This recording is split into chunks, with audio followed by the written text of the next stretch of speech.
আসসালামু আলাইকুম রহমতুল্লাহি ওবরকাতুহু। সম্মানিত দর্শক, বাংলাদেশ থেকে এই মুহূর্তে দিল্লিতে যিনি আছেন, কেউ বলেন পালিয়ে গেছেন, কেউ বলেন হেলিকপ্টারে করে বা প্লেনে করে তাকে রাজকীয় সম্মান জানিয়ে রয়্যাল স্যালুট দিয়ে তাকে বাংলাদেশ থেকে অত্যন্ত সম্মান মর্যাদা সহকারে দিল্লিতে পৌঁছে দেওয়া হয়েছে। আর দিল্লি সরকার তাকে রাজকীয় মেহমান রূপে গ্রহণ করেছে এবং তিনি রাজার হালে সেখানে বিদেশি মেহমান রূপে নরেন্দ্র মোদীর সমপর্যায়ের সেফটি সিকিউরিটি নিয়ে জৌলুসে তিনি আছেন। বলার চেষ্টা করছেন আমরা কিছুই জানি না। তিনি সেখানে প্রাসাদে থাকেন। সেই প্রাসাদে তার সঙ্গে তার বোন শেখ রেহানা থাকেন। তার সন্তান সন্ততি জয়, পুতুল এবং শেখ রেহানার সন্তান সন্ততি অবাধে সেখানে যাতায়াত করেন। তারা ভারত সরকারের শাহী খাবার খান এবং সেখানে বসে তিনি সাক্ষাৎকার দেন, ইন্টারনেট চালান। আমরা যারা টকশো করি, আমাদের সেই টকশো দেখেন। সেখানে বসে তিনি বাংলাদেশের তার হাজার হাজার নেতাকর্মীদের সঙ্গে কখনো ইন্ডিভিজুয়াল, কখনো কালেকটিভলি তিনি অংশগ্রহণ করেন ভিডিও কনফারেন্সে, কখনো কখনো অডিও কনফারেন্সে, বেশিরভাগ সময় অডিও কনফারেন্সে।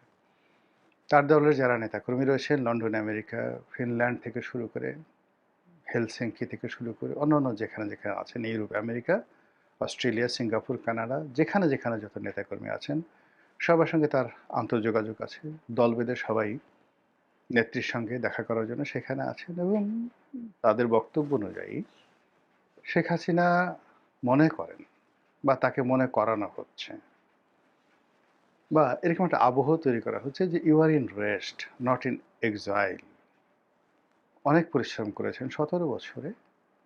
তো এই 17 বছরে আপনার আসলে একটা রেস্ট দরকার। আপনি এখানে আছেন, প্রধানমন্ত্রী হিসেবে আছেন। আমরা পথের জঞ্জালগুলো সব ক্লিয়ার করে দিচ্ছি। আবার আপনি গিয়ে প্রধানমন্ত্রী রূপে ক্ষমতা আরোহণ করবেন।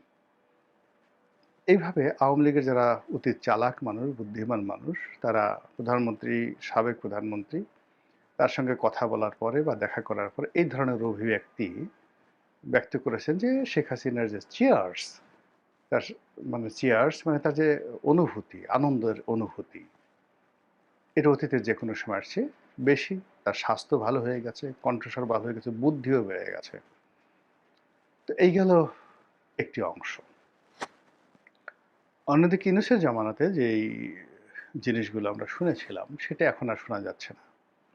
বিচারে ফাঁসি হবে, ফাঁসি হয়েছে, আরও ফাঁসি হবে, তাকে ধরে আনা হবে। নরেন্দ্র মোদীর কোনো ওয়ে নেই শেখ হাসিনাকে বাংলাদেশের কাছে হস্তান্তর করা ছাড়া, অন্য কোনো কিছু করা ছাড়া।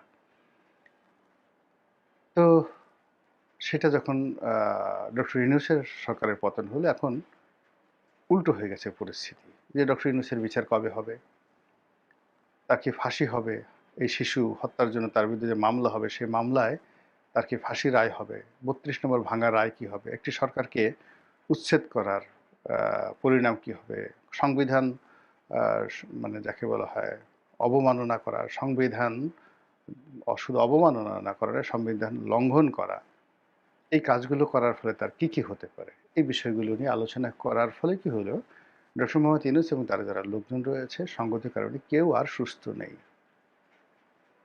তাদের সামনে বড় একটা রাজহাঁসের ডিম আনলে তারা এটাকে টিকটিকি ডিমের মতো দেখে। টিকটিকি ডিম যদি একটা টিকটিকি ডিম তারা দেখে, অবচেতন মনে তারা ওটাকে একটা গোখরা সাপের ডিম মনে করে আতঙ্কে থাকে। এরকম একটা অবস্থা তৈরি হয়েছে। এরপরে নতুন সরকার এলো। নতুন সরকার আসার পরে সবাই যেটা আশা করেছিল যে আওয়ামী লীগের সঙ্গে তাদের একটা সমঝোতা হয়েছে বা হবে, দিল্লির সঙ্গে একটা সমঝোতা হয়েছে বা হবে, কিন্তু সেটা হয়নি। এটা বুমেরাং হয়ে গেছে। শেখ হাসিনা স্বয়ং বলছেন যে আমাদের সঙ্গে বেইমানি করা হয়েছে, আমরা তাদেরকে ভোট দিয়েছি, আমাদের নেতাকর্মীদের হাতে পায়ে ধরা হয়েছিল, এই জন্য আমরা ভোট দিয়েছি এবং এই ভোট পাওয়ার পর এখন বিএনপি আমাদেরকে ভুলে গেছে, আমরা তাদেরকে ছাড়বো না, কড়াই গুন্ডায় প্রতিশোধ আদায় করব, এ সকল কথাবার্তা হচ্ছে। অন্যদিকে পশ্চিমবঙ্গে শুভেন্দু ক্ষমতা আসার পরে পুরো পশ্চিমবঙ্গের সঙ্গে বাংলাদেশের যে সীমান্ত, সেই সীমান্ত রীতিমতো তোলপাড় চলছে। প্রায় প্রতিদিন পতাকা বৈঠক হচ্ছে বিজিবির সঙ্গে, বিএসএফের সঙ্গে, পাল্টা গোলাগুলি হচ্ছে, বেশ কয়েকটা হত্যাকাণ্ড হয়ে গেছে। অনেক জায়গাতে কাঁটাতারের বেড়া দেওয়ার চেষ্টা করা হয়েছে, সেইগুলো বিজেপি এবং বিএসএফ তাদের মধ্যে রীতিমতো হাতাহাতির পর্যায়ে ঘটে গেছে।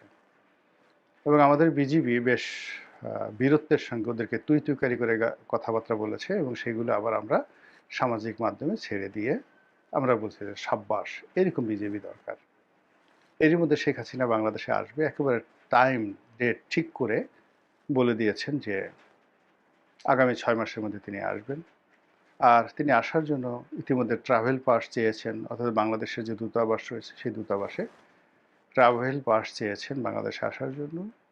এই ধরনের খবর প্রচার করা হচ্ছে। এই হলো অ্যাজ এ হোল। এখন এগুলো নিয়ে আমাদের রাজনীতিতে কি হচ্ছে?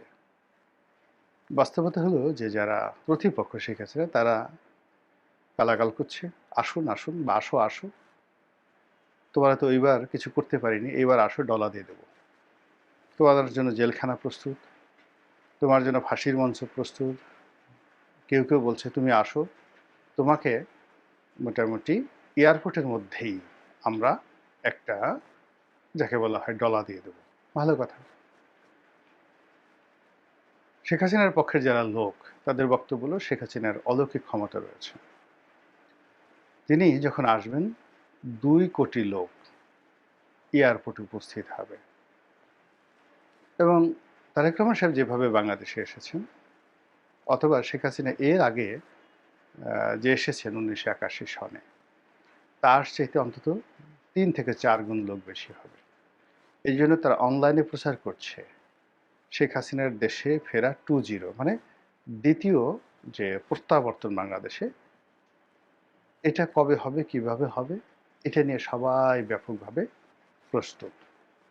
তাদের বক্তব্য হলো শেখ হাসিনা শুধুমাত্র আসবেন, এয়ারপোর্টে পাড়া দেবেন, পাড়া দেওয়ার সঙ্গে সঙ্গে সব কিছু তার নিয়ন্ত্রণে চলে আসবে, আওয়ামী লীগের নিয়ন্ত্রণে চলে আসবে। এবং একই অবস্থা কিন্তু তারেক রহমান সাহেবের ক্ষেত্রেও ঘটেছিল। তারেক রহমান সাহেব দেশে কিছুতেই আসছিলেন না।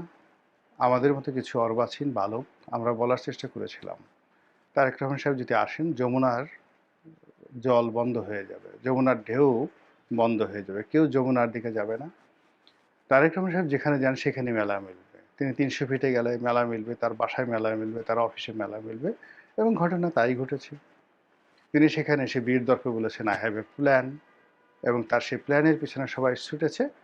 আর সেই দিন থেকে, যেদিন তারেক রহমান সাহেব বাংলাদেশে পা দিয়েছেন, সেখানে সেনাপ্রধানের যেটা কর্তৃত্ব ছিল, এনসিপির যেটা কর্তৃত্ব ছিল, জামাত কিংবা ডক্টর মোহাম্মদ ইউনূসের যে কর্তৃত্ব ছিল, সব শূন্য হয়ে গেছে। সূর্যের যে মহাকর্ষণ শক্তি, সেই মহাকর্ষণ শক্তির কাছে যেভাবে সৌরজগতের অন্যান্য গ্রহ উপগ্রহ নক্ষত্রগুলো সব ভিক্ষুকের মতো ঘুরতে থাকে, এবং তাদের কোনো শক্তি, সূর্যের চারিদিকে ঘোরা ছাড়া তাদের অন্য কোনো শক্তি নাই, তদ্রূপ তারেক রহমান সাহেব যেই মুহূর্তে আসছেন বাংলাদেশে, তাকে কেন্দ্র করে বাকি যে শক্তির বলয়গুলো, তিনি নক্ষত্র রূপে তার আপন বলয়ে ঘুরেছেন। আর তাকে কেন্দ্র করে তিনি এই নির্বাচনের পরে প্রধানমন্ত্রী হওয়ার আগ পর্যন্ত তাকে কেন্দ্র করে সব কিছু করেছে। তিনিই প্রধানমন্ত্রী, যেদিন থেকে আসছেন সেদিন থেকে প্রধানমন্ত্রী। তো এই যে তারেক রহমান সাহেবের যে উত্থান, বা তাকে কেন্দ্র করে বাংলাদেশে যা কিছু ঘটেছে, এটাকে অ্যাজ এ প্রিয়াম্বল হিসেবে, কিংবা এটা সংবিধানের ভাষা প্রিয়াম্বল, কিংবা ধরুন এটাকে একটা প্রাইমা ফেসি হিসাবে, এটিকে একটি উদাহরণ হিসেবে, কিংবা এটিকে একটি ফেলাছি, আপনি ভুল যদি ধরেন, ফেলাছি, এই হিসেবেই আওয়ামী লীগের যারা লোকজন তারা বলার চেষ্টা করছেন যে কোথায় তারেক রহমান আর কোথায় শেখ হাসিনা। তার যে ক্ষমতা, তার যে কানেক্টিভিটি, তার যে প্রাজ্ঞতা, তার যে সাহস, তার যে শক্তি, এবং তার পেছনে যে সকল দেশি বিদেশি শক্তি রয়েছে, সেই দেশি বিদেশি শক্তির উপর ভর করে তিনি খালি এয়ারপোর্টে নামতে হবে না, দিল্লি থেকে যেদিন প্লেনে উঠবে এবং ওই প্লেনে তিনি দিল্লি থেকে রওনা করেছেন, সঙ্গে সঙ্গে সেই ছবি ইন্টারনেটে ছড়িয়ে পড়বে। সেই ছবি লাইভ টেলিকাস্ট করবে আল জাজিরা, লাইভ টেলিকাস্ট করবে সিএনএন, লাইভ টেলিকাস্ট করবে ডয়েচ ভ্যালে, থেকে শুরু করে যত বিখ্যাত ইন্টারনেট প্রোটোকল রয়েছে, যত বিখ্যাত গণমাধ্যম রয়েছে, যত স্যাটেলাইট কোম্পানিগুলো রয়েছে, তারা ওই শেখ হাসিনা যেদিন দমদম কলকাতা